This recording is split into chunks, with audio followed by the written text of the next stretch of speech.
A yau shirin namu zai karkata ne kan batun mawaƙin nan na masana'antar Kano wanda kuka fi sani alaikum. A yau shirin namu zai karkata ne kan batun mawaƙin nan na masana'antar Kano wanda kuka fi sani da Ado Gwanja. Ado Gwanja dai ya shahara wajen waƙoƙi wanda wasu ke zargin su da baɗala na cewa irin su cas, ar, as, war da sauransu. To Ado Gwanja dai ya daɗe yana waɗannan waƙoƙi wanda ake ta dambarwar sun yi karo da addini da kuma al'ada. To har kawo yanzu dai an ƙara baza komar nemansa domin a dakatar da shi a hukunta shi sakamakon waɗannan waƙoƙi da yake wanda ake ganin sun yi karo da addinin musulunci da kuma al'ada.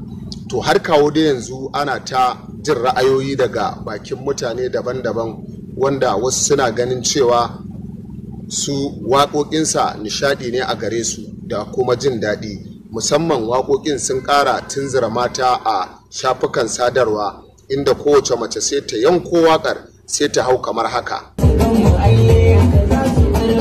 Sannan Ado Gwanja shi ma ya dada a baya da cewa shi tarbiyyar 'ya'yan mutane ba ta hannun kowa, tana hannun iyaye, ba shi mawaƙi ba. Sannan kuma wani lauya wanda ya ƙararsa a kwanakin baya akan wannan waƙoƙi da ya a dakatar da shi a kan shirin wannan waƙa mai suna war.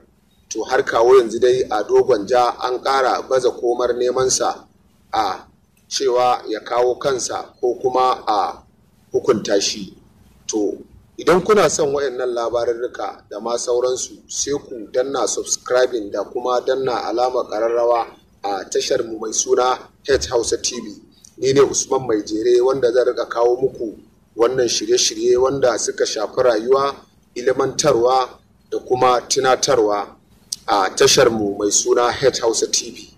Daga nan tashar mu H Hausa TV nake cewa sai an jima idan Allah ya sake sada mu da misalin karfe 8 da dare idan Allah ya kai mu.